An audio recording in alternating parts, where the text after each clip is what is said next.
This podcast is made possible through donations from listeners like you and our partners at Goalie Ashwa Gummies. You can find them at goalie.com. Use promo code The Show Up Dad Foundation to get 10% off your order. Zenderance Active Wellness and Sports Nutrition. Their products are designed to maximize your health. As Zenderance, they strive to support and have a positive impact on the wellness of every hardworking dad. Use my code The Show Up Dad and get 10% off your next purchase. For more info, go to www.zenderance.com. Tall Man Equipment. Standing taller than the rest of the competition in lineman tools since 1952. Give them a follow at www.tallmanequipment.com. And last but not least, Adam Lane Smith. He is an attachment specialist who helps people to heal, connect, and build. Use my promo code SHOW, spelled SHOW, for a 50% discount on his attachment bootcamp course. Thank you.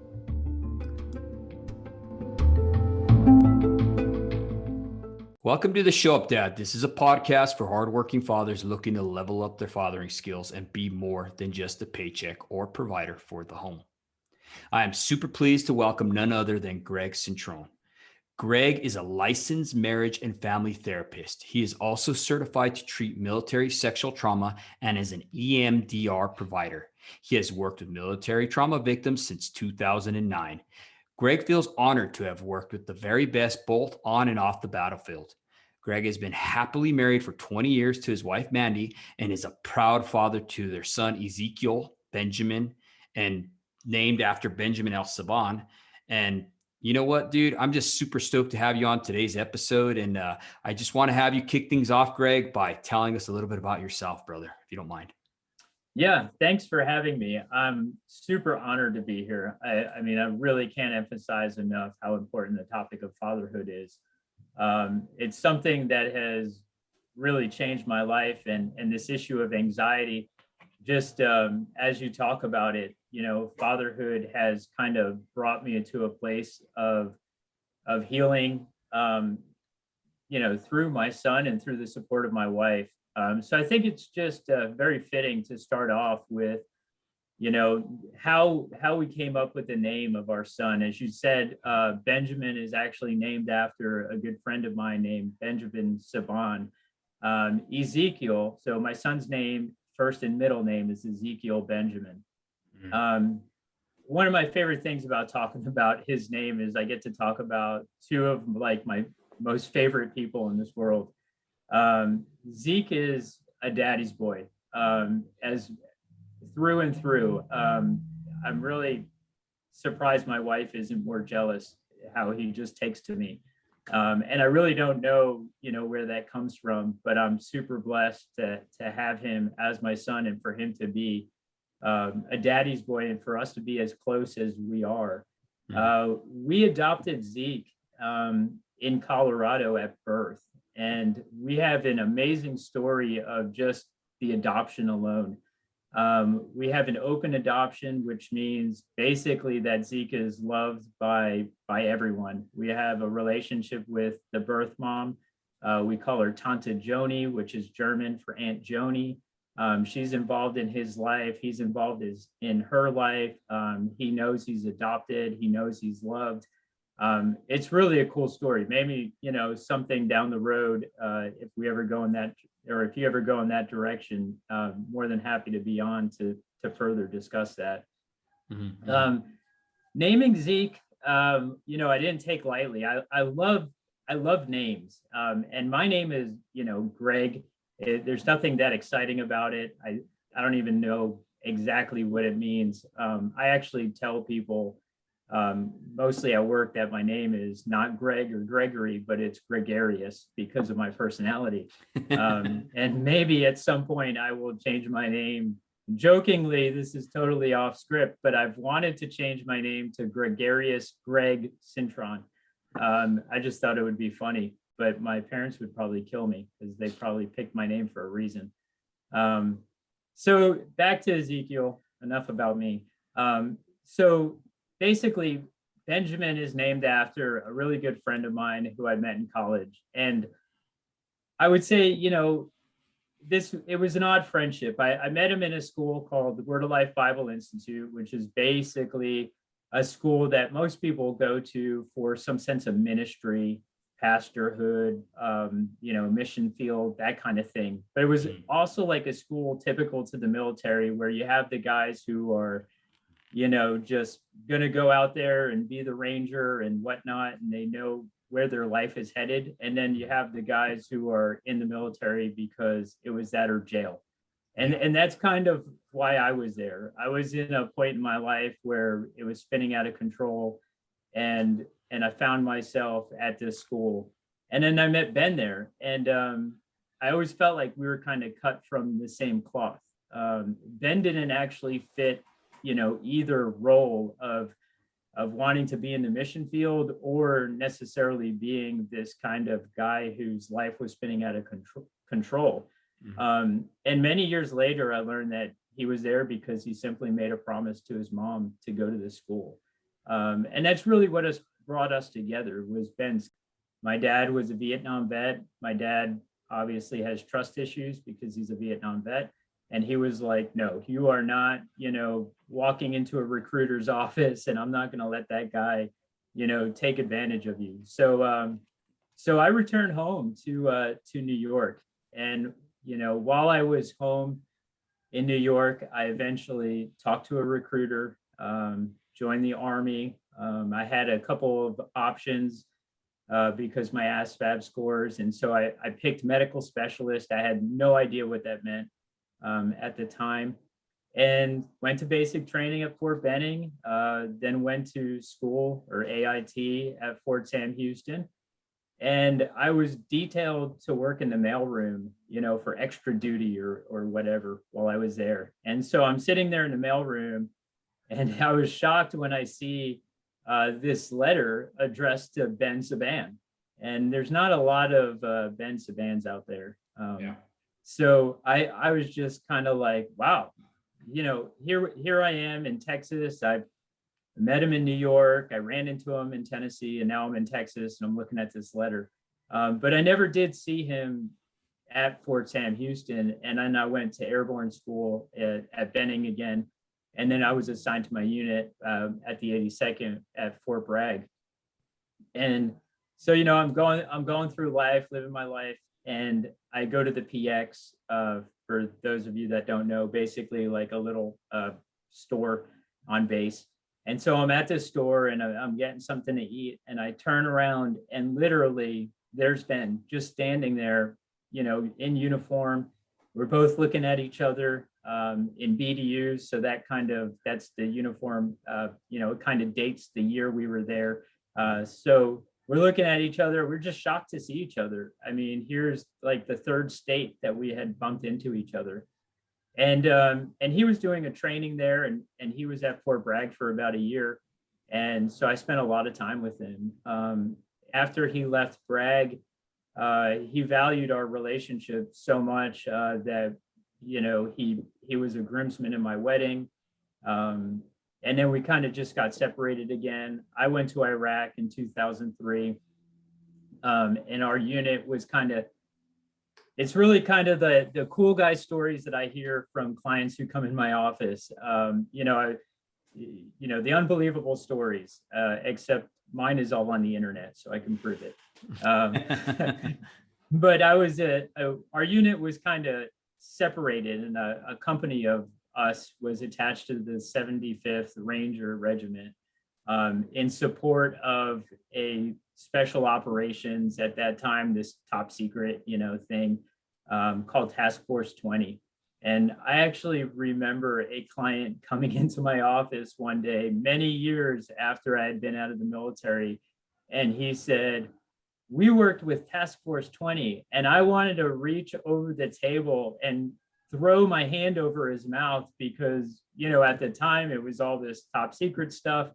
And I just felt silly. Like nothing is top secret after it happens. So I just felt like, wow, I haven't heard that in so long. It just brought back so many memories. But this was a joint special operations mission. And, back then, early 2003, when the war kicked off, the big thing was trying to find these weapons of mass destruction. Mm. So that's kind of what we were doing. We were looking for those things. And then we were hitting, I don't know if you remember, but they had the deck of cards and they had the ace of spades, which was Saddam, and on down the list. So we were going after these high value targets. And, when I say we, I don't mean me by any, I was support of the support. But so the Task Force 20 was known for eliminating two of the aces. And I don't remember offhand, but it was like ace of clubs and ace of something else. And those were Saddam's sons, Uday and Kusay. And it was just kind of at that time, that was a big deal. But our ultimate mission was to jump into BIOP, which was Baghdad International Airport. It's a huge place. And so we're on Zulu time, which is, kind of a set time zone, but day is not necessarily day and night is not night and that kind of stuff. And literally hours before the jump was supposed to happen, they canceled it. And I mean, I went from super excited to have this, what we call a mustard stain on our airborne, little badge there, which says that you did a combat jump. I went from excited to literally scared to death. Mm-hmm. I didn't even, I was wondering why I even wanted to do that the hours beforehand. And I wrote, one of those letters, to my wife, like, I really thought like I'm going to die, sitting in the tents and looking at, how this is supposed to look and really realizing that 9 million things can go wrong in this scenario. And out of all of these elite guys, we're the lowest on the totem pole. So I thought there's going to be a high casualty rate for sure. Thankfully, it was canceled. We were told because they mined the drop zone. I have no idea why it was canceled, but even for that short amount of time, I found it to be just a huge blessing to kind of rub shoulders with these guys that I would never rub shoulders with again.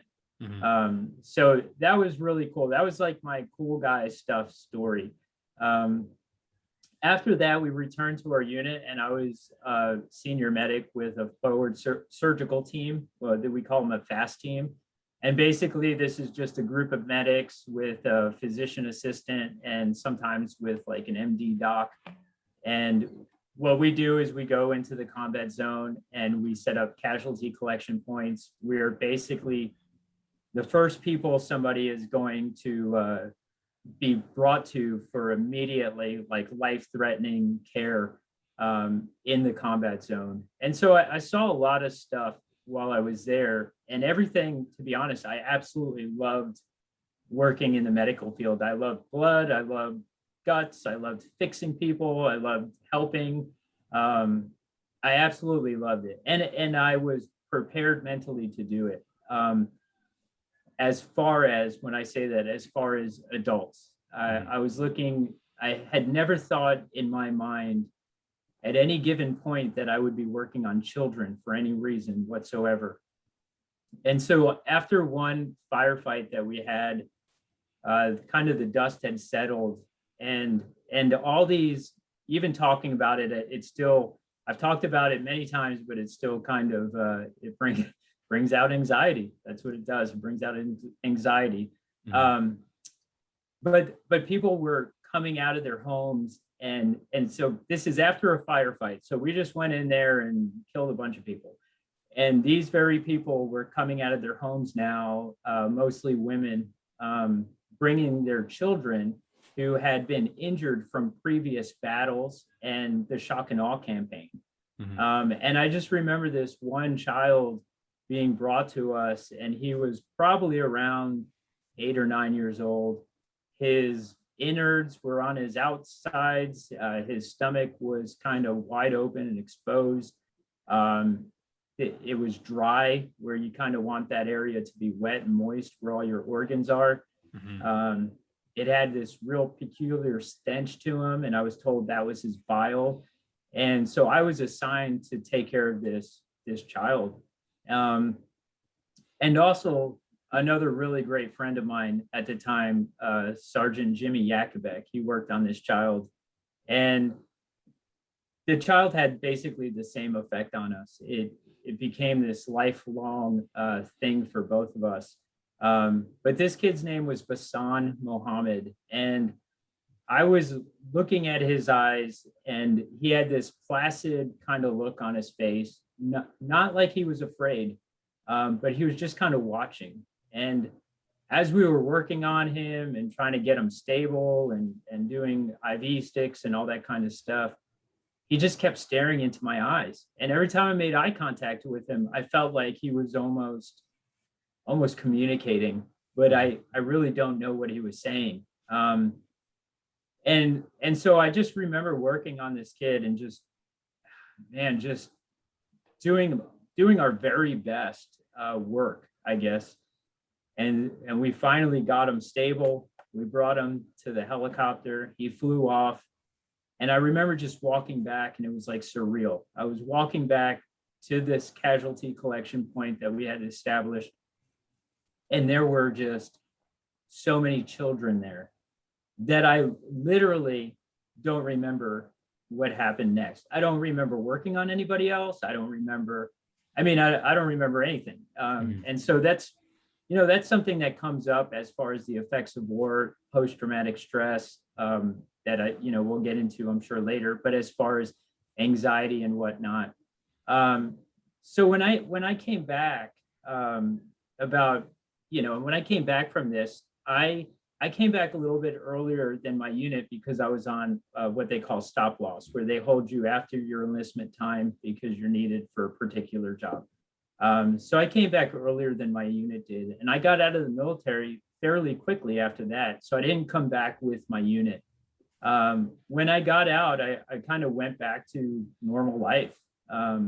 My wife, thankfully, we were married before, so she saw me before the war and she saw me after the war. And what I didn't see in myself, she could see in me, which I have to say was huge, because family support is probably the best thing a veteran can have coming back, or I should say, family support is probably the best thing that anybody who goes through trauma can have. So Ben was on, guard duty, and a VBED, which is a vehicle-borne IED, basically a big truck with a lot of explosives on it, went through, I guess, their barriers, and Ben jumped off his guard post, screaming, kind of intercepted the vehicle, like running in front of it, alongside of it, yelling at his soldiers to run, to scatter, and they're alerted, and this vehicle detonates, blows up,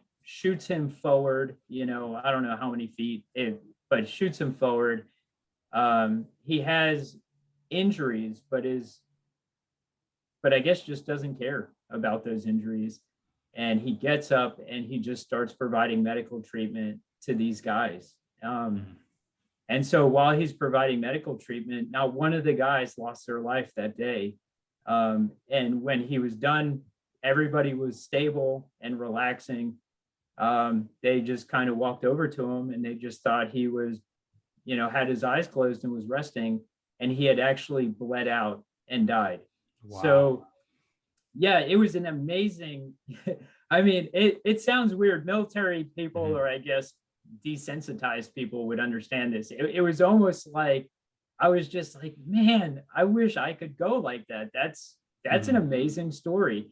And so my wife and I went to his funeral, and he had flyovers and just parades, everything going on, a big funeral procession from Jersey all the way to Arlington, cops from every state coming out. It was really amazing to just witness all of that. And I thought to myself, man, Ben would hate this. He would think that we kind of went over the top, and he would not like to have all that attention. But it was really cool. Now there's a hall named after him at Fort Sam Houston, where he did his medical training out. And just so he's got a legacy. So my son, Ezekiel Benjamin, really, so his name, like I said, Ezekiel Ezekiel is like strength of God, or God strengthens. And then Benjamin, that's who he is, what I just told you. So it's kind of like Ezekiel Benjamin is a testament to God's strength in the life and the legacy of Benjamin Sebban. And so to me, this is something that I have shared with Zeke growing up, age appropriate, of course, throughout the years. I mean, he has heard this story in a kid version all throughout his life. So he understands the value, and he understands the intimacy of friendship behind his name. And I would like to think, just based off the character that Zeke has, that he realizes that he honors this person that he's never met, in a lot of ways through his behavior. So from there, I worked in the medical field for many years, and the medical field really got too personal in my life, because it really, it brought up a lot of triggers for me in the past. And so I had to kind of figure out how to get out of this field, and with no real, I guess, skill set to do anything else. And it just made sense to me. I kind of took a leap of faith, and I just jumped into the mental health field. And that came very natural to me. I mean, you'll learn really quickly that I love to talk. So that came like very natural to me. And then through a series of crazy events, I just ended up working, having the opportunity to work with combat veterans like myself. And then basically when you work trauma. So I got into military sexual trauma victims. I got into bereavement counseling of people who have lost loved ones in the military service, active duty. I counsel active duty people who are struggling with anxiety and PTSD, or I like to say PTS, because I don't feel like it's a disorder. I don't feel like it's abnormal. But all those kind of people, I mean, I'm working with, the very best of who you'd want to work with. And it's just been an honor from there to just do what I do every day. So that's me. Well, Greg, dude, I just thank you first and foremost, bro, for your service to this great country, and also for sharing that amazing testimony about Benjamin. I mean, dude, that guy was a true selfless hero. I mean, for him to seek after the well-being of those around him, putting himself last, putting people before him, to the point where he just bled out. I mean, he didn't even think about himself. He was so selfless in his act. I mean, I don't think of any other love greater than that. Absolutely. Yeah, absolutely. I I think when people lose somebody close to them, they kind of, my faith doesn't necessarily believe this, but my actions often do. I kind of almost in my head talk, kind of create a conversation and think about what Ben would say. And a lot of times, when I'm doing something and there's some kind of ethical dilemma, mm-hmm. some of my motivation to just do the right thing just comes from the way he lived his life. He held true to a moral code, and he didn't waver from it. Not, when he was in college, not when we were getting in trouble together, not when he was in the military. And I remember thinking to myself that he probably doesn't realize how many people look up to him just because of the way he conducts himself. And so that has really helped me, not only in my personal life, but also, Ben would have been, an awesome dad. And even though I was a couple of months older than he was, I always looked at him as my senior. And we kind of joked about that he did too. And we would joke because of my immaturity and his kind of old manhood kind of, whatever personality. Mm-hmm. But he would have been a great dad. And so when as a father, I'm constantly trying to instill kind of his moral code and his values of honor and integrity and, courage and those kind of things in my son, but also as a reminder, of just doing it myself. Mm-hmm. So yeah, he's definitely, a hero, at the end of the day in my book. Absolutely, Greg. Well, it's kind of awesome that you touch base on, anxiety. That's our topic we're going to be rolling into. I want to read you this little article that I had heard from a professor from a leading American university. And it said that 40% of people worry about what they worry about never happens. Okay. 30% concerns the past. 12% are needless worries about health. 10% are petty issues. And roughly about 8% are legitimate concerns, what we call the real storms of life, right? Right. With that being said, 92% of worries are wasted energy, wasted on things that are not going to happen or going to be fulfilled. How has anxiety affected your family dynamic, Greg, if you don't mind? Yeah, sure. So let me just touch a little bit before I go, because it'll segue well. Mm-hmm. So, when you're going over those statistics, you're right. A lot of that, like logically, we would say this is irrational thinking. Why are we worrying about, all these things that are not going to happen? So, and it's not that we are, dumb. We're not dumb people. There's a separation and a connection between our bodies and our mind and our soul. And why I know it sounded contradictory to say a separation, and a connection, but the reality is when you go through a trauma or a traumatic event, you go into, I can kind of go into the science a little bit, or I guess the theory, of going into the fight or flight response, right? And so your body's going to do whatever it takes to make it out of that situation, or, to protect itself.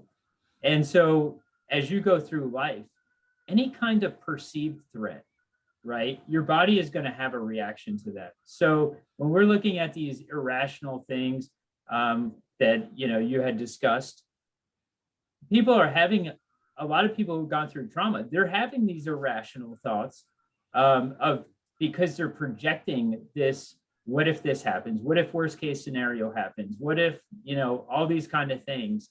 It's kind of like having 30 different contingency plans that they're trying to prepare for just in case, which is basically impossible. But their body is like, no way, we are not going through this again. And so you develop the symptoms of the racing heart, all the, the things that you would get, basically anxiety attack, panic attacks, and all those kind of things. And so we have to get to a place where we can kind of take our thoughts captive, command our mind, basically, no one is going to ever hurt me or anybody else in the same capacity that they have done in the past.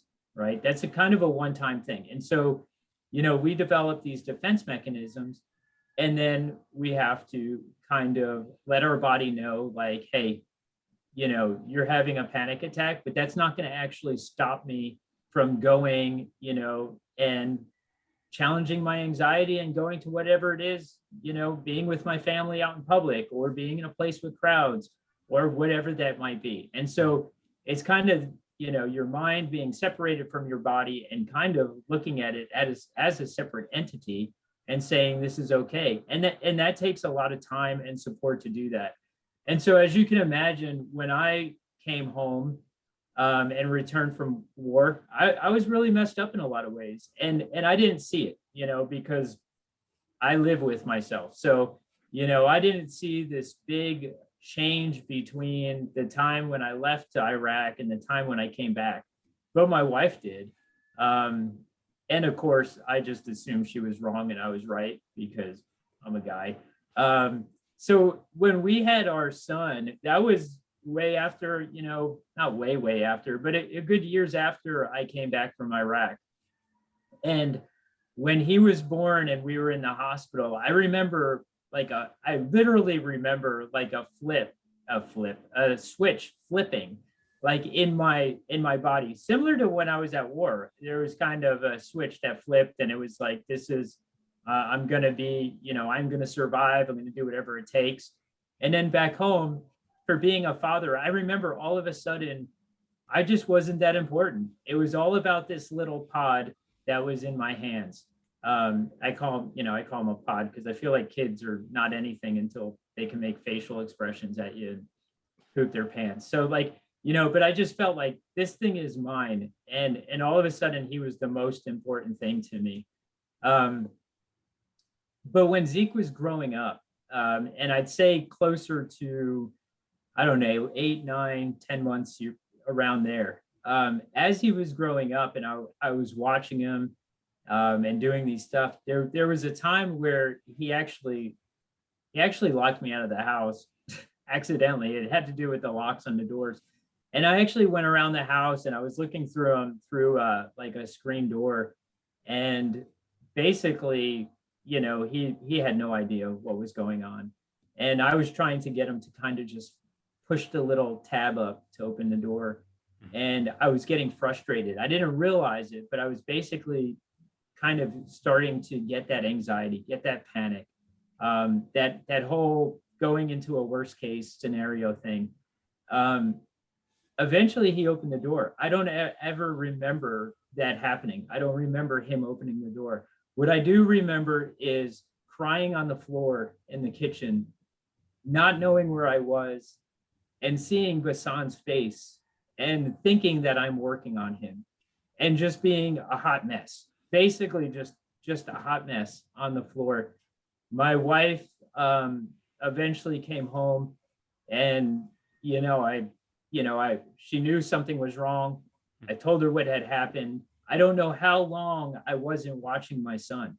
I don't know what had even happened to me. I felt totally inept as a father. I felt like that my wife could never leave him alone with me again. I was scared to death. But I was just right back in Iraq again. And my wife basically said, go get help. And so that's what I did. And ironically, I went to the VA, but the VA was not really that helpful at that time. Mm-hmm. It was early on in the war. Not too many people were showing up from Iraq and Afghanistan and saying, I want to go to the VA. That just wasn't happening. So, I actually got more help from some civilian friends of mine who knew nothing about combat, who knew nothing about my experiences, but just genuinely cared about me. And they asked me tough questions. They didn't hold back. And, I remember just telling them stories and constantly thinking like, I'm just telling stories. They don't care. This is entertainment to them. I'm just telling stories. But they did care. And it really started that kind of trajectory towards being able to talk about it more, being able to share with others. I didn't want to, by no means did I want to. One of them challenged me. He said, you need to tell your wife. I'm like, what? Why would I bring that anxiety on my wife? Why would I do that to my family? But really there's kind of a lie, when anxiety comes that says, this is your fault. You're inept, you're all these things. And we kind of believe that lie, and we think, I can't let my loved ones know, this is what's going on. But the reality is all we're doing is investing in support. It's exactly what we would want our spouse or our child to do for us, but it's not something that we would readily do for them. And I have to admit, it's not the same telling a friend as it is telling a wife. And I kind of learned I can't just dump. I can't dump that on them. It's got to kind of be in context. I got to reassure her that I'm still there for you. I'm not going to, turn into a lush or anything like that. But my wife and my son have ironically been just the best support that I could have. My son, I say ironically, because my son is both very supportive for an 11-year-old who's actually going to turn 12 tomorrow.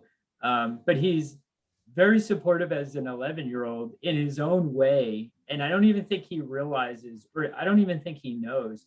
He is both my greatest trigger as far as seeing, this kid Vasan and seeing, the injured children, and he's my greatest support. And so one of the things that he does, right, it cracks me up. I totally hate it, right? And he would laugh if he heard this. I have been telling him literally since he was 2 years old, do not put your face in my face, right? I wake up, his nose is like 1 inch from my face. He's staring at me, like waiting for me to wake up. And I'm, super hyper startled response. I will jump out of bed and poop my pants, and swinging and, and everything else. And my wife, she's afraid to touch me. She'll touch my feet or something like that. Mm-hmm. But then here's this kid that I love more than anything else in the world, right? I would die for him over and over and over again. Mm-hmm. And his stinking face is in my face all the time. I'm not to this day, all the time. He's 11 and his face is still in my face. I could be eating. He shoves his face right in my face. I'm looking at something. All of a sudden, his head comes right in front of me and, my face. Mm-hmm. I have threatened him. I have, acted like I was going to hit him. I have done everything to try to get him to stop putting his face in my face. And what I have learned from that is just that he has taught me self-control. Mm-hmm. Right? So many times we awesome, patriotic, tough guy veterans, we say things like, so-and-so did this and I almost shot him in the face, or I almost knife hand him, or, hit him in the throat. We say all that, but the reality is a loud noise goes off and we're the first one in the fetal position under our desk. We're not doing any of the cool guy stuff that we project, that we are going to do. And so when he puts his face in my face, I feel all the anxiety. I feel all the stress. I want to headbutt him. And I see his face and nothing but, pure love of wanting to be close to his dad. And it's really helped me, and it's same is true about my wife. To some degree, she loves scaring the crap out of me. She loves to just, stand by a door and I walk by and scare me, mm-hmm. which is like torture for a combat vet.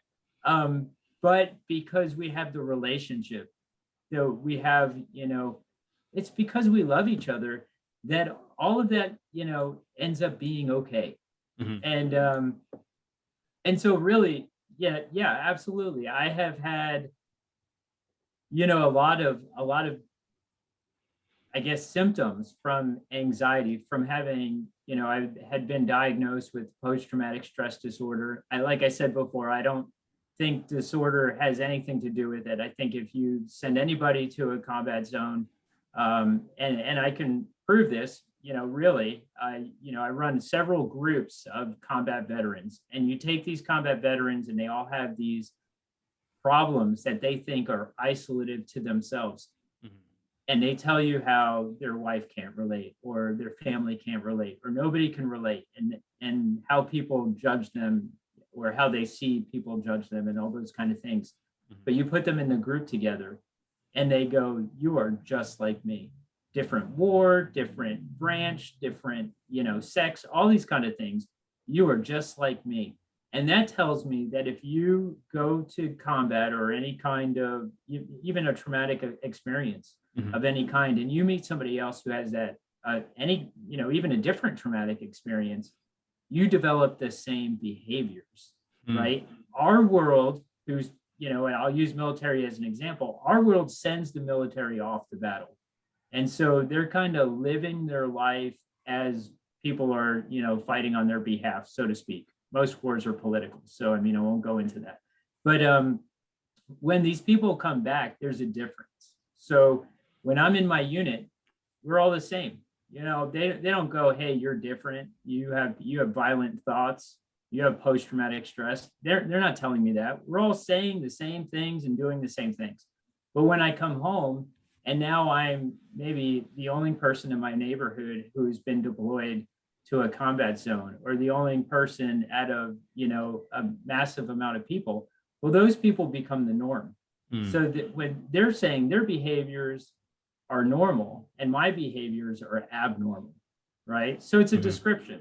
And so now what do? Go to the VA or talk to a counselor or talk to a psychiatrist or whoever. When I start telling them what my behaviors are as a result of combat, they tell me that I have a disorder. And really all that basically means is that out of the 99%, I am different from those people, right? These countries who go to war together, like Germany, and been bombed, all of those people probably have some form of post-traumatic stress. But they all are going through that healing process together. And a lot of people who go through trauma, they don't go through that healing process together. They get separated and they go to a counselor, and that counselor puts some kind of diagnosis on them. And they believe that diagnosis in such a way that they feel abnormal. When they're actually not that abnormal. They're just not surrounded by other people with those traumas. That's interesting. Greg, I wanted to ask you,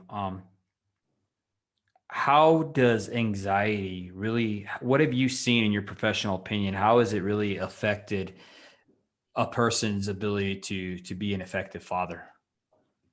Sure. So there's a lot to that, right? I mean, we could go in any which direction. I would first say that the majority of the people that I have seen who have children in their life, first and foremost, they absolutely love their children. They absolutely love their children. I would say that many of these fathers came from a home in which a father has been physically there and emotionally absent, or literally absent. So when you have, two parents or one parent, or, no parents to some degree, nothing, you're not really getting the modeling of what it looks like to be a dad, to be a healthy dad.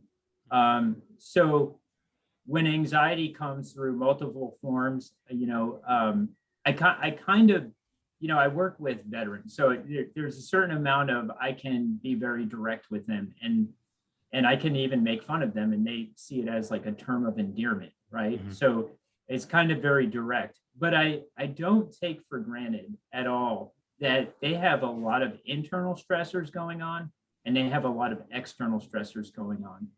When it, to some degree, depending on where they're at life, they have so much demand on them that many times fatherhood goes right out the window, literally just because it's not a priority when it comes down to work demands and my, dealing with things like anxiety disorders,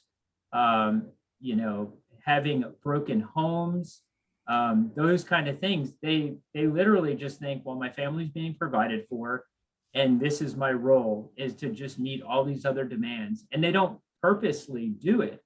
They just neglect their family emotionally. Then you have fathers who, same dynamic, they don't have a good model of what a father looks like. They build up the courage and they do their best with what they have, and they don't get any kind of validation for it or affirmation. If anything, they deal with, and I'm not blaming spouses, but what they deal with is normal stress of a relationship. Just very normal day in, day out. Life is not a picnic, and relationships are going to have a certain amount of anxiety and stress, but they see it as a direct, like a judgment on their parenting. They see it, and so they're like, I built up this courage, I'm trying to be a good dad, and I'm basically told that I'm a screw up through these, messages. And so they just check out. It's like, and in their mind, many times they rationalize, my family is actually better off without me. which is so far from the truth, right? So, you know, if you look at the statistics of, you know, you would know, obviously, but fatherless homes, right? Mm-hmm. Kids are at an increased risk of neglect, abuse, escape, teen pregnancy, you know, getting pregnant to get out of the house, drugs and alcohol, you know, increased for, you know, life in prison, academic problems. But really, you know, all of those are terrible things. But the way I look at it, just from, you know, the way my mind works, the worst thing is that that's their only model. So hurt people, we have this saying, hurt people, right? Mm-hmm. Yeah. So these people are going to say, I hate the way my dad was never there for me, or I hate the way, you know, I was treated as a child. But it's the only thing they know. So when anxiety hits, right, even though they're trying to do something different, when anxiety hits, they resort back to what they know. And they can rationalize it. So they can say, well, I tried. Well, you know, my wife hates me, or my authority is undermined by my children, or by my wife, or by external family living with us, or whatever it may be. Mm-hmm. And they actually act in the very ways that, if we can, you know, call them perpetrators to some degree, as their parents, as their abusive parents did to them. Mm-hmm. But in their mind, they're justified. So they're still doing this cycle. The really great news is, I actually just told somebody this morning, along the same lines of him telling me that he's a dad that will oftentimes just be out working and not spending time with his family. Mm-hmm. And this isn't somebody who is a non-engaged dad. He is just somebody who, you know, his mind races and he likes to keep busy, but it often doesn't include his family when he does that. Mm-hmm. And I was letting him know, basically, listen, a father that is screwing up the parenting process, the effects on their kids are way more positive than the father that is not there. So, you know, I am a testament to this. I can't tell you how many times I've screwed up fatherhood in my life. Mm-hmm. The great thing is I've learned how to say I'm sorry multiple times in multiple ways, how to be vulnerable, you know, all those kind of things. And what is that teaching my child? It's basically teaching Zeke that you can mess up, because we can still communicate about it, right? When you mess up, now it's like, I am modeling to you what it looks like to apologize, right? And then you have the opportunity to forgive me or to not forgive me. And then I have the opportunity to earn back your trust or not earn your trust, right? And these are relational things, right? So most fathers don't have that. I mean, I didn't have that when growing up. So, I mean, most fathers really don't have that. So in their mind, when they do fatherhood, they're winging it, right? They are literally just winging it. Mm-hmm. And so it doesn't take much for some fathers to be thrown off that, you know, to get to the point where it's not worth it. It's not worth the fight. And that is really the saddest thing that I mean, nobody wants to be in that position of it's not worth the fight. But it's really the saddest place you can be.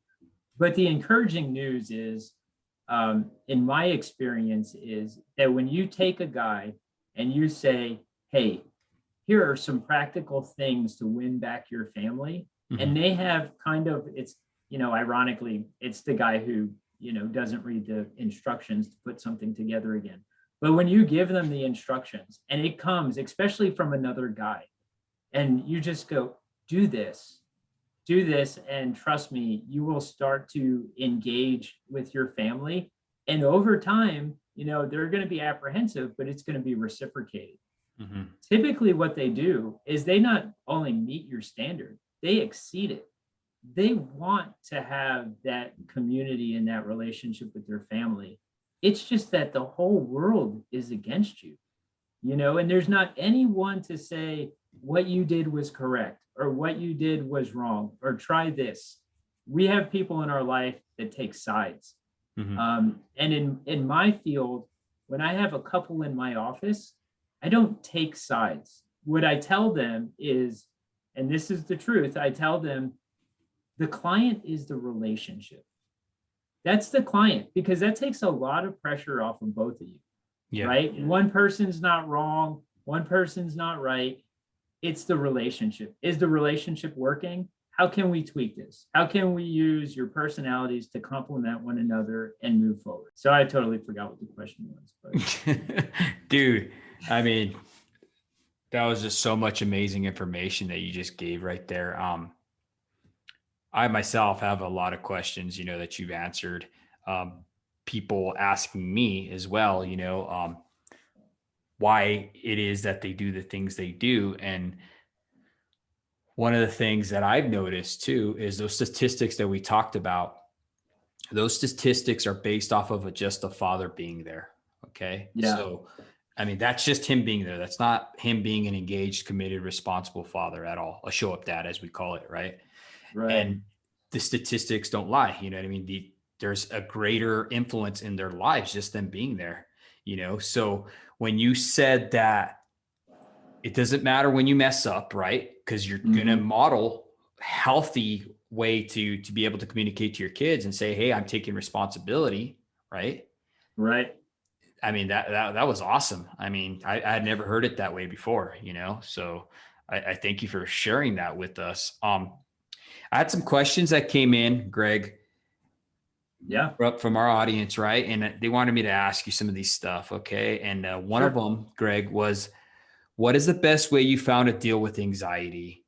Via drugs, religion, exercise, therapy, and what would you recommend as a first step? It's a 2-part question. Got it. So the best way that I have found personally, and I'm going to ask from a personal perspective, and then I'm going to also answer, this is basically how my life works. I am a man of faith, right? So, and not like a blind faith or a religion, not something, that something was taught to me as a kid, and then I just kind of accepted it like culturally. I mean, I am a man of faith as far as I have looked into, research, searched, and found what I believe to be absolute truth. But I work in a very secular environment. I shouldn't say very, I just work in a secular environment. The majority of my clients, are all walks of faith, or the majority, to be honest, are basically no faith as far as religious. Everybody has a faith, whether they believe they do or not. So what has worked for me personally has been, my faith in God. And so what I'm going to briefly just touch on is, you have to answer that question trying to figure out what kind of lens does the client or the person that this person is asking about, what kind of lens is this person looking through, right? So if they're coming from a faith-based lens, right? And so I assume, most people I deal with in a faith-based level has some form of Christianity, right? And so, just real briefly, we won't, turn this into, something where we have to take an offering.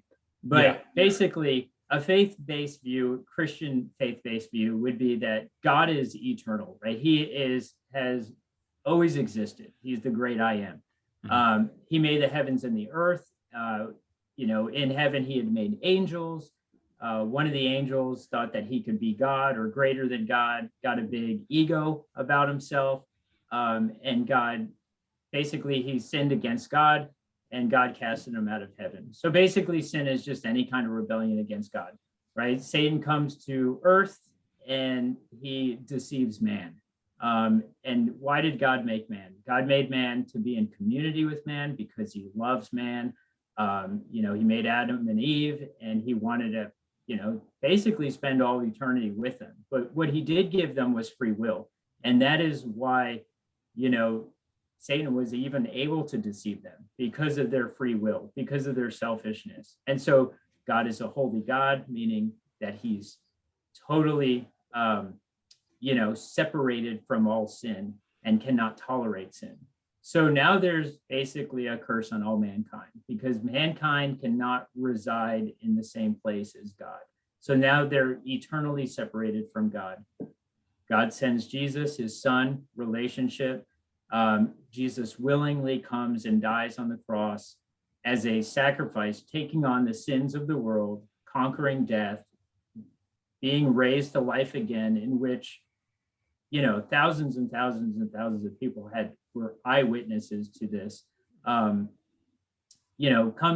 to life, and the purpose is just simply this: if you believe and receive Jesus as your Savior, you will have eternal life with God for all of eternity. Mm-hmm. And it is only because of not anything that you did other than receiving him, but it is because God loves his son so much that he sees you through his sacrifice. And so that worldview, that lens, has a lot of hope, right? God talks about how the birds of the air, he basically says, hey, why are you worrying? Do the birds of the air, are they thinking about what they're going to eat next? Are they storing up food? He's like, no, and I take care of them. I love the birds, basically is what he's saying. He's like, what about the flowers? The flowers, they're here today and gone the next, but I dress them so beautifully. They're more than, more than King Solomon in all his glory. They look way better than this super rich guy who can buy a lot of awesome clothes, right? Mm-hmm. And then he says, and what about you? You're my children. Don't I love you so much more than those? Basically saying, I'm going to take care of you. So through this biblical lens, right, all the difficulties that the world throws at me, I find for me, what works is this relationship that I have established and developed through God, because I'm not in control. I am so relieved that I am not in control. And I am so relieved that God is in control and that he's not fazed by anything going on in our culture. So for me, it's going back to that perspective of speaking to God through prayer, reading his word, and getting involved with other believers, so to speak. Now, the other lens, right, the majority, is going to be this secular lens of basically taking God out of the picture. We need to remove him for the secular lens, right? We can maybe, talk about having some kind of spirituality, but as far as God and Jesus, there's no submitting to him. So what does that look like? Well, basically, that looks like, ironically, we're going to start with nothing, right? And I don't mean to say this in a flippant way or crass, and it's just my personality, so I'm sorry if I offend anybody. But basically, nothing and nothing spins around super fast, crashes into each other, and turns into some kind of microorganism that turns into the whole world, right? The Big Bang Theory. Yeah. And that's why I say you got to have faith, right? There's a faith, you're having faith in one thing or another or multiple other things, but it is a faith. It's not something, I don't know who you can talk to who was there during the Big Bang Theory, but what comes from that? Well, another theory, the theory of evolution. And so basically we are evolving, right? And so we're progressing. Mm-hmm. But what is the purpose? Where are we at in the story with this? So this world lens ultimately is very depressing because we could become the best versions of ourselves and then there's a blank. And you basically fill that in for yourself, right? Mm-hmm. And so how long does that kind of thing last? You're, the best version of myself for my wife, right? Until when? Until my wife gets sick and dies, and then what? What was the point of it all? To say I had a good life? I mean, what is the purpose? So that kind of lens is very bleak in a lot of ways. And to the reality is I talk to many people, and I literally, faith may come up maybe 10% of the time. My clients bring up these things. They tell me, man, what is the point? That is what they tell me. What is the point? And looking through their lens, I don't know what the point is. I mean, they would have to tell me what the point is. So what happens is I know the Bible to be inerrant and to be true. right? Per my faith. So for believers who don't believe that, don't get me wrong. I'm not whatever. But what I do is I use biblical principles. I use the idea of community. I use the idea of, how does a huge world religion explode when the person leading it dies, right? Religions die off when the people leading it dies, right? So it's like the person who doubted Jesus when he was alive, Jesus dies, and now he not only doesn't, doubt him and deny him, now he's out in the streets risking his very life for him. Mm-hmm. So, these kind of behaviors would be very abnormal. That person would be psychotic. But here's the problem. So many people, all of the people following him have gone through that same kind of persecution or whatever you want to, martyrdom or whatever you want to call it. And now we even have time based off of Jesus Christ. For somebody to say he doesn't exist, is kind of ridiculous. For somebody to say he's not God, I can understand that a little bit better. But our basis of time is based off of his death. So looking through those two world lenses, you can really kind of identify what would be helpful for people. Now, the practical answer is what is really helpful, right? So your world lens might lead you to maybe lack of purpose or whatever, but at the end of the day, let's talk about what's going to be helpful right now. Sleep. Sleep is probably the most important thing that if you're going to put all your energy towards, midifying, it would be that. Your brain cells, all the not toxins, but all your kind of messed up brain cells, they replenish during sleep. That's when you learn, that's when you grow, that's when you process things in your sleep. And it is the number one thing when you look at mental health that people lack. So people with, anxiety disorders, people with even psychosis, people who have hallucinations, the one thing you can go to is how is your sleep, and you find out they're not sleeping. And so what do? You tackle that issue. Stay away from blue light stuff, right? Which is all your media devices. Stay away from that, after a certain time of the day.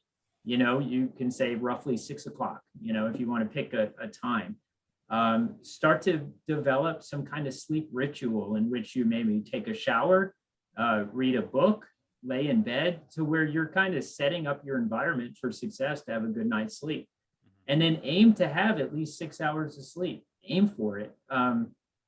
Consistency is always great, but in a lot of our worlds, it's not something, unless you're type A personality, you can pull off. Mm-hmm. But when your body knows what time to go to bed and what time to wake you up, it thanks you. It kind of tries to fit that regimen. I would say sleep. I would say stay away from the news. People tell me all the time, because I don't watch any news, but people tell me all the time, you can't stick your head in the sand. Let me tell you something. It is impossible to not know the news nowadays. Yeah. Everybody is going to tell you the news, and the news is so intrusive, you will get it in one form or the other. But to sit there and allow a news station to tell you, what your worldview should be, is also, once again, it just incites fear. It incites a lot of anxiety. It incites helplessness. And when you walk out the door and, you're on TV, you see all these riots and people killing each other and, people hating on each other, and you walk out your door and you look at your own community, you realize that is not the reality. Mm-hmm. I don't have any, granted I live in Florida and everybody's 80, but I don't have any neighbors that are attacking each other. In fact, it's the opposite. I have neighbors looking out for each other. I have neighbors waving at me when I walk by. So the reality on the news is not my reality. And so best way you have found to deal with anxiety. Yeah. There you go. Yeah. So that's, staying away from the news, and then working on your sleep, and then accountability, having engagement with others. It's really easy to get to a place of being depressed, And it's really easy to get to a place of any kind of anxious or self-talk if you're not accountable to somebody else. When I say something stupid to myself, I think it's the greatest thing in the whole world. I agree. But when I say something stupid out loud to somebody else, especially to I don't even have to say something stupid to my wife. My wife will just tell me it's stupid, basically, in a nicer way. Not really. She's like, that's dumb. So, I mean, that we kind of need that. We need that community with others in a loving way, but we also need it in that way where they're like, no, you're way off track. Get back on track. So those are kind of like three, simple things, Yeah, no, and dude, that's just so helpful. I mean, I like the way you broke it down from your standpoint of, looking at a higher power and looking to a hope, as we call it, and then breaking it down to something as simple as sleep. I mean, you're the third person that I've had on here that talked about sleep, you know what I mean? And that's the number one thing that they all recommend. They don't recommend drugs or any of these things. They all recommend getting that good quality sleep, right. One of the things that came into us, that I wanted to ask you is you had spoke a little bit about distant dad syndrome when I had spoken to you earlier. Okay. Right. Can you go ahead and describe what that is and how is that distant dad syndrome, you know what I mean? How does anxiety contribute to that in society today? Sure. Yeah. So I mean, I think one of the it's kind of like pterodactyl. There's like that silent P in pterodactyl for those of you that don't know. When you were talking about distant dad, the silent P is the emotionally distant dad, right? Basically, dad is there, but dad is not there. Dad is not engaged, right? I'm kind of a behavioralist, I guess, to some degree. When I look at the kind of the different distant dads, I see the more aggressive, I guess, dad, the one who's out working, out doing things and justifying it as, I have to get all these things done. And, my family is separated from me. You got the kind of passive dad who's on Facebook or looking at his phone when his kids are right in front of him. And then you kind of have the more passive aggressive dad who will throw, cartoons at his kids or whatnot, and then justify that they don't want to be involved with him anyway. So, the thing is with all three of those is once again, it kind of comes back to a father who has kind of stopped fighting for that engagement with his family. And I don't know where they would have started from necessarily, but that's where they're at. I have a guy who had recently just told me, hey man, I'm one of those old school dads. This guy's like 36, so I wanted to punch him in the face. But he's like, I'm like, what's an old school dad? And he's like, my wife does all the cooking, the cleaning, the raising the kids, and I go to work and joking, like I make the money, she spends it. Basically, all he was saying to me was, my family has accepted the role that I don't need to be a father. I am just there to exist and make babies, right? Wow. And so, I mean, I told him, like, here's the problem with that. Now, there's a million different problems with it, but here's his problem, right? You are investing in something when you have a family. And if you don't invest in this family, you're going to grow up and you are going to think that at some point that you should say, hey, I provided for my child, I did X, Y, and Z. And I'm really wondering why my child is engaged in all these other things in life and doesn't want to have anything to do with me. And the reality is, it's like that song, The Cat's in the Cradle. The reality is you were never there for him, right? Or her. You were never there for your child during all that time. And you justified it as you were doing your duties as a dad and going out and working. Well, now your kids are growing up and they're out in the workforce and they don't have time for dad, right? And so that will become a problem for this guy if he doesn't, basically wake up. And And that's really the problem of these distant dad kind of things. But once again, there is always hope. So when I'm talking to these people, usually it's not like they chose purposely to be this distant father. It's like it's like I just never even thought about that. I just have this expectation and this assumption that I'm going to raise my kids and they're going to be thankful for what I provided for them, and it's going to be reciprocated in some way. And I always just say, as many people and as kids that I have worked with, and I say, hey, I always do these things with husbands, wives, with anybody, if I have more than one person in the room. And I say, hey, how do you know your dad loves you? And they just go, he just does, he just loves me. And I'm like, but how do you know? Like, I know he loves you, but how do you know? They never say, well, he provides food for me, or he put a roof over my head, right? That's just not something kids think about. That doesn't come until that kid is an adult themselves and then realizes, like, at my age, I start to realize, like, holy cow, my dad was my age at one time, and I always viewed him as super old. And now I'm that guy, right? So now I start to understand he really worked hard. He really provided. Like, I'm amazed at how much my dad provided for me. I'm amazed by all the experiences I've had because of him. But here's the thing, I'm 43, right? So I'm kind of getting this knowledge now. A child is not thinking about insurance and responsibility. They're not thinking about anything. How do you know your dad loves you? Man, because he plays with me. And really, how hard is that? I mean, for me, to be honest, I base my age range off of my actual age and my maturity level, which puts me at like 16. So it's not that hard for me to play with my kid. I have no problem picking up a stick and just whacking a tree with it and pretending like I'm a ninja. But that is literally all it takes to be a dad, to a large extent, is just that engagement of a child at the child level, right? It's not throwing money at your kid and buying them something so that you could feel good about yourself because you made your kid happy.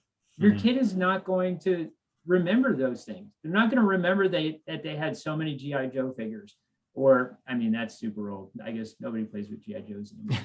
But they're not going to remember any of those things. They are going to remember the time that their dad spent with them, or the words that their dad said to them, right? Dads have this ability that nobody else has, and that is bringing their children into adulthood. So a child doesn't actually consider themselves an adult until dad pretty much says, hey, you're a young woman.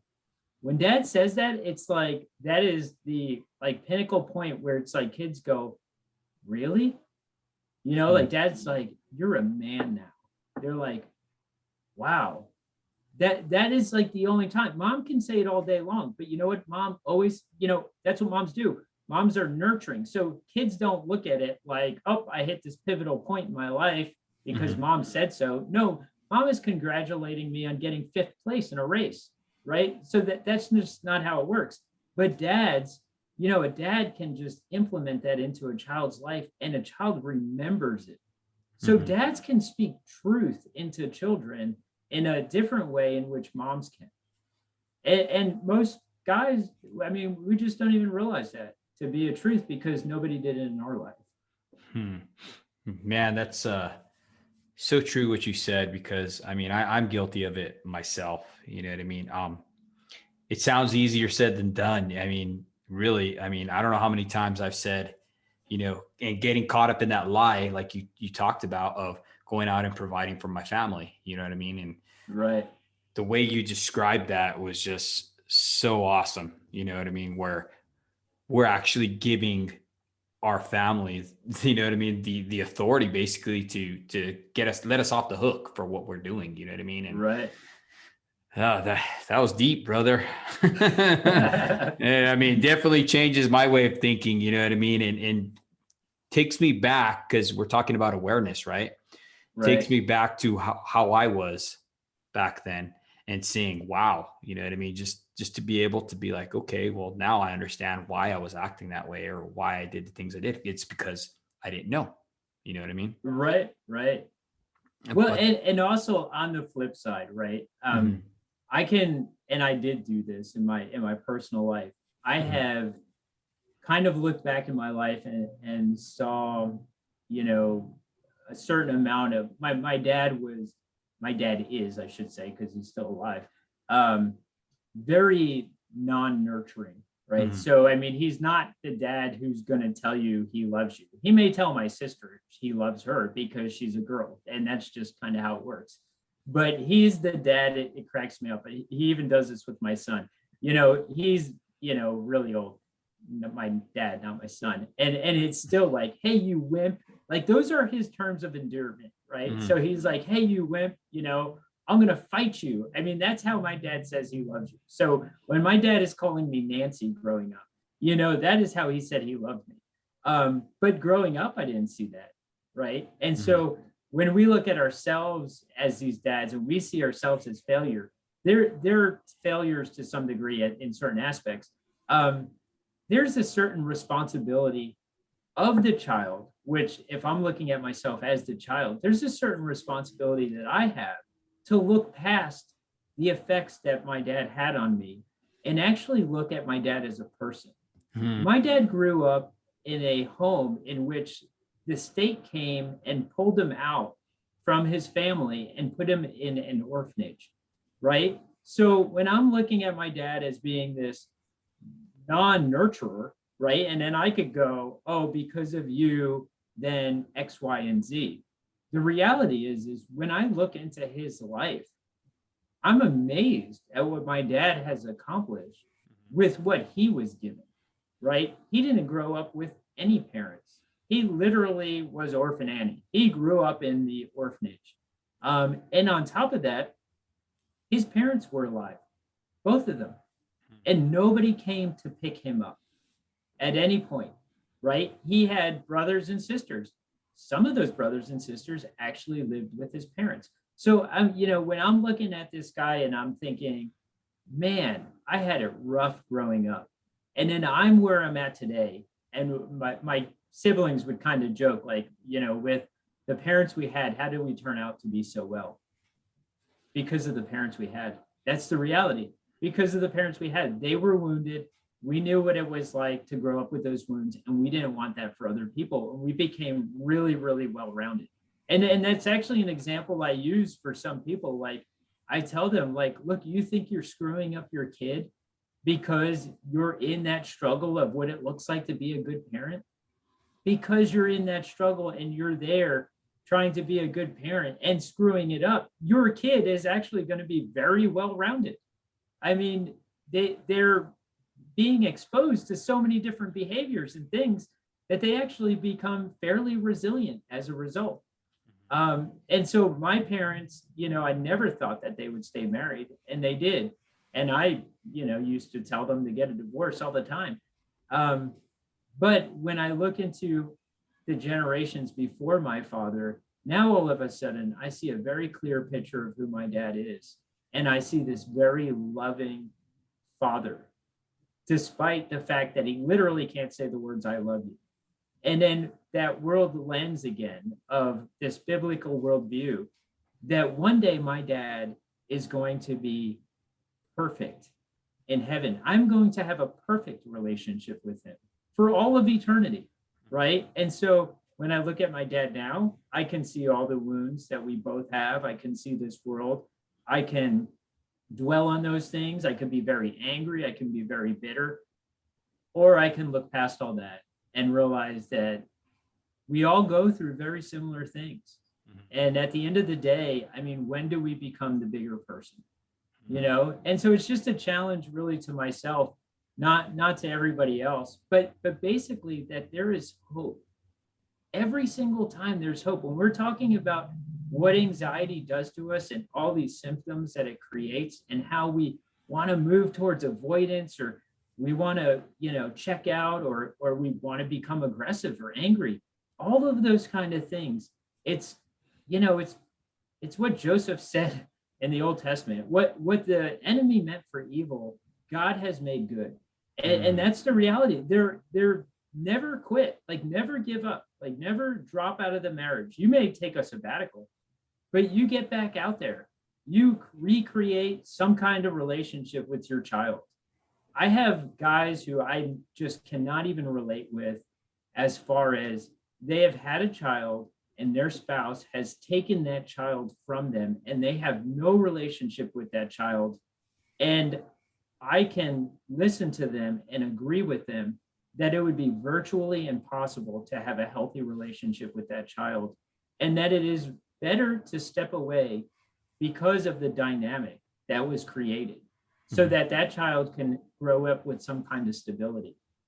But what I tell them is, start to write that journal, start to write to that child, start to, when that kid is 16 years old and he wants to know who his real dad is and find his real dad, he's going to have anger, he's going to have questions, he's going to have all these things.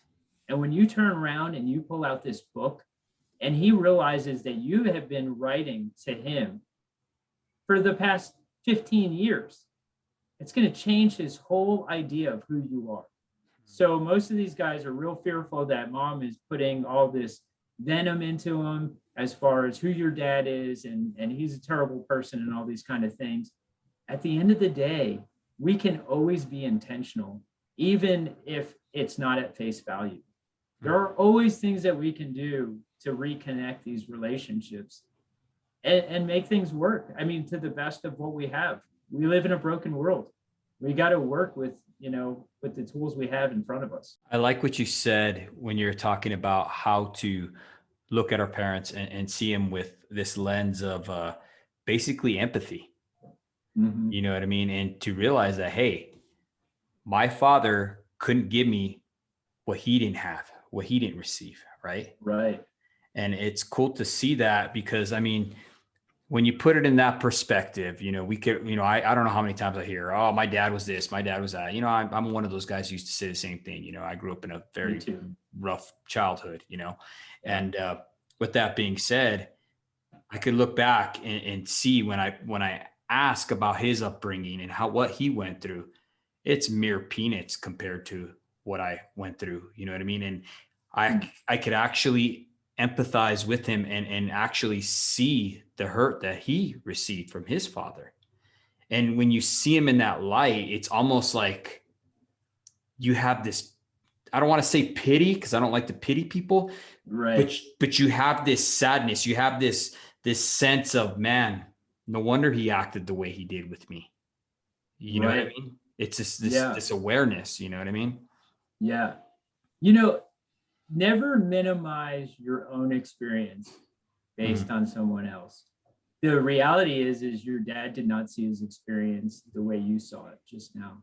Mm-hmm. You can look at that, right? A lot of times what I tell people when they're trying to process their trauma, I tell them, write your trauma out in the third person, right? And then read it out loud to somebody else. Mm-hmm. And sometimes I even tell them to change the character's name, because when you separate yourself from your actual feelings, we actually develop this empathy for other people, but we don't typically do it for ourselves. Mm-hmm. But if you were to look at your own story and what had happened to you, right, what you would find is that you're absolutely resilient, right? That you had gone through these things and look at you now advocating for fathers, right? I mean, that is literally the true epidemic that we as a world, really, I mean, that is what we should be focusing on. If we really tackled and supported fathers, as much as we have any other pandemic or epidemic or whatever in this world, the majority of our problems would go away. Yep. It's absolutely amazing. And I'm really excited about all the resources that dads have. Just the fact that we are two men, right, talking about this. Mm-hmm. Generations ago, that would never happen. No. And the fact that these guys, I mean, your job as a lineman, you're working with like tough guys. The fact that these guys could come together and go, you know what, it's cool to be tough and everything. And being a dad is just as cool, right? All of a sudden it's like, we're changing the cycle. We're breaking that cycle. And that's powerful. The fact that we can talk about the wounds of our dads, talk about how it affected us, and talk about what we're doing with that. You know, without those wounds from your dad, it's very unlikely that you would be having a podcast right now about this. Yep. You're absolutely right. It's pretty awesome. You know, one of our sponsors, Line 11, Gene Gloudman, he always talks about changing the culture, right? He wants to change the culture. And we both agreed that the way we change the culture is by changing the way we think. You know what I mean? We got to change men. We got to start raising men back up. You know what I mean? Because for far too long, we've been quiet. You know what I mean? They've emasculated fathers. I mean, they pretty much took them out of the picture. I mean, since the beginning, since the Industrial Revolution, when fathers had to start leaving to go to work, you know what I mean? Right. That's when the downfall started really happening. You know what I mean? So I think it's awesome that you said that, and how right now with this podcast, what we're doing is with the Show Up Dad Foundation, which is a nonprofit organization, you know what I mean? We're actually stepping up to mentor fathers, you know what I mean? To have fathers come on here like yourself and like me and others that have been on here, and to showcase their trials, you know what I mean? What they've gone through, how they're changing it, you know what I mean? And what they're doing now, you know what I mean? And it's such an awesome pleasure to have you on here, to be able to speak life, to speak wisdom into our audience, brother. I thank you, Greg. We definitely got to do a part 2, because you have so much knowledge, dude. It's unbelievable, brother. It is. I'd be happy to do that. I have never done this before, and I mean, you have made it so easy to do. And so I thank you for that. And it has been a huge honor just to talk about, something we're both passionate about. Well, awesome, brother. And is once again, just thank you for coming on here, Greg. And you know what I mean? Definitely got to do a part 2. I want to ask you is if there's any way anybody needs to get a hold of you or anything like that, if they have questions or anything like that, can you share with our audience how to reach out to you? Sure. So you can probably, I guess the best way would be just to email me. It's I wish I had a cooler email address. Now I feel like I should have created a cooler email address. But it's g.cin, the number 7 ron @gmail.com. And then, whatever conversations that come from there, maybe I'll give you my cell phone or whatever it is, whatever comes from that. But absolutely. I would love to talk to anybody who wants to talk about any of these things and beyond. Absolutely, brother. Well, thank you. God's truly given you a gift, brother. And we see that. And we thank you for just opening up and being able to share with our audience, dude. And I thank you from the bottom of my heart, bro. Thank you. Same here. Well, awesome. Thank you so much, Greg.